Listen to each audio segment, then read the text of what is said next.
Hey guys, so I thought I'd do a video about my track. I've gotten a number of questions about the track.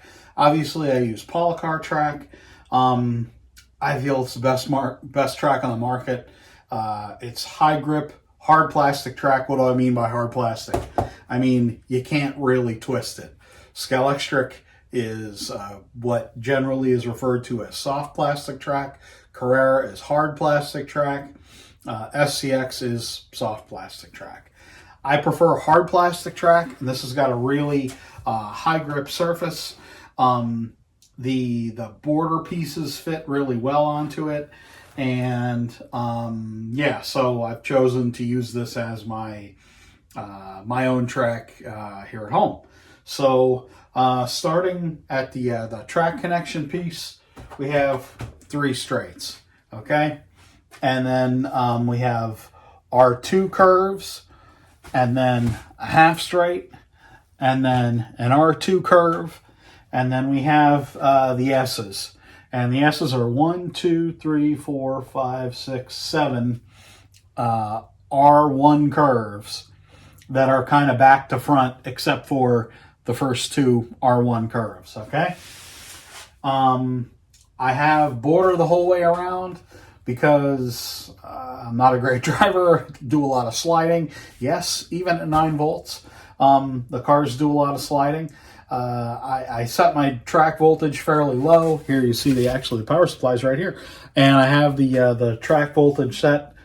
I mean, you can easily change this if you wanted to, but I have it set for 9 volts because I feel like there's no point in having it set faster when the cars will still easily come off the track with no magnet. And yeah, why make why put the power up higher when the cars go around just fine? Okay, so now I'll do handheld and show you the rest of the track pieces. Starting around the S's here, we have straights. So how many do we have here? We have 1, 2, 3, 4, 5, 6. And then we have a half straight kind of at the end here. And then we go into a hairpin. That's, how many pieces is this? 1, 2, 3, 4 pieces. And Dunlop bridge, very cool. And then half straights again. And then we have a standard curve and a standard curve. And then we have a little tiny guy. I forget what that is. Maybe that's a quarter straight. And then over there we have 2 more standard curves. We have a standard straight. Let's roll over here, shall we? This is on my dolly.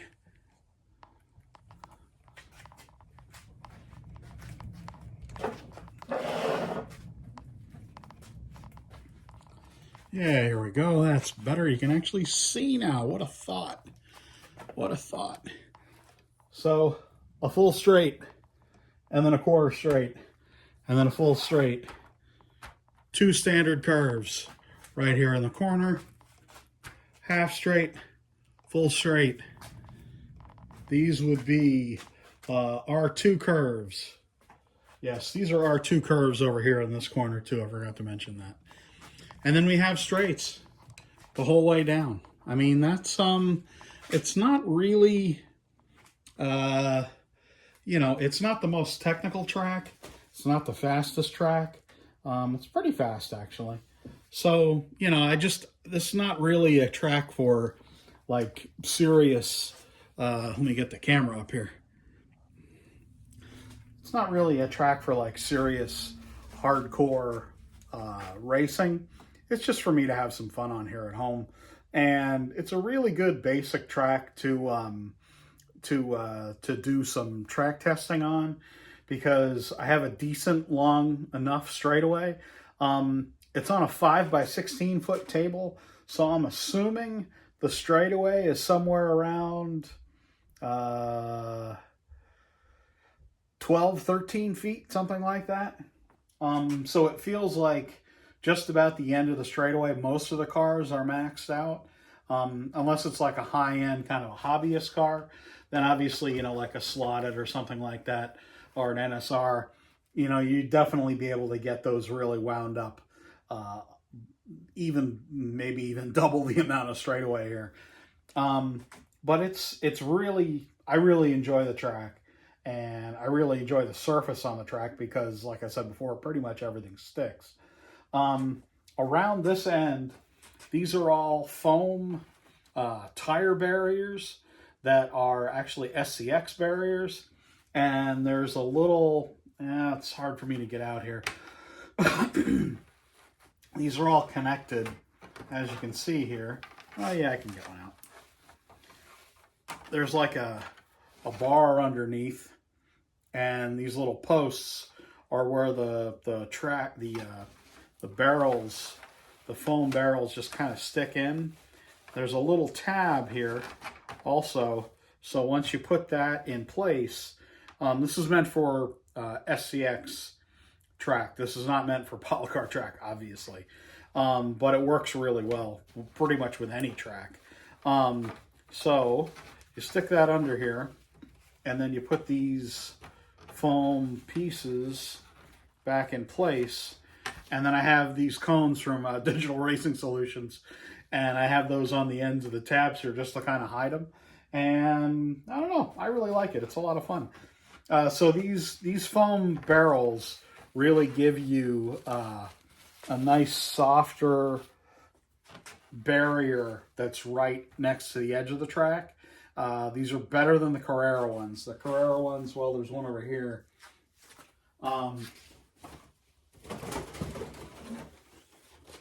This is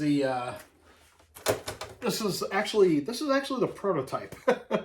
This is actually, I came up with the idea for this curve when I worked for Carrera, and they made it right before I left, which I was really happy to get this in there in the catalog. But I had asked them when they had done these tires to do foam tires, open cell tires. What they did was a hard rubber closed cell tire. The problem is when the car hits these, it tends to be a very violent hit, and it tends to rip off the bumper. It tends to rip off the wing. Because these are hard, it'll catch and it'll kind of grab, and yeah, it doesn't make for a lot of fun. I was hoping to get more kind of organic curves in the catalog. I had a number of other ideas. This wasn't the original idea that I had for this track piece, but anyway, I'm glad they released it, and I did keep this. This is gonna go on. Oh, don't break that. It's gonna go on my wall at some point here. Anyway, so unfortunately, and I might ask SCX to see if they can re-release these barrels. These barrels are really, really great. And they're really hard to find on eBay now.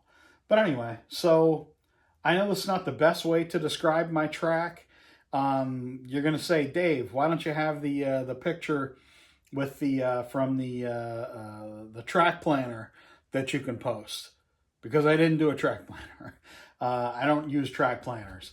What I did was I basically tried a few configurations, and I wanted to see what looked like fun, and I drove the track for a little while. I don't intend to change this really at all. I'm going to be putting more effort very soon into some scenery behind these buildings, and I'll take it over there. We're walking. So we go over to the other side of the track here. Okay. So what I intend to do over here is the track is going to kind of transition as you go along. That's kind of the theme or the storyline, I guess you'd say, of the track. This is the racing complex over here. This would be like the town here. I have another couple buildings. This is a scratch built building that I made. These are, I think they're G-scale train buildings that I bought. They look really cool, and they're flats too. So what I'm going to do is it's basically, I mean, it's not technically a flat. There's a little bit more to it than just the front.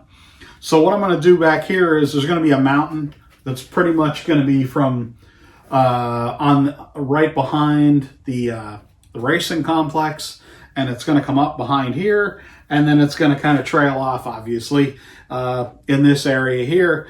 And I have a lot of trees that I'm going to put on there.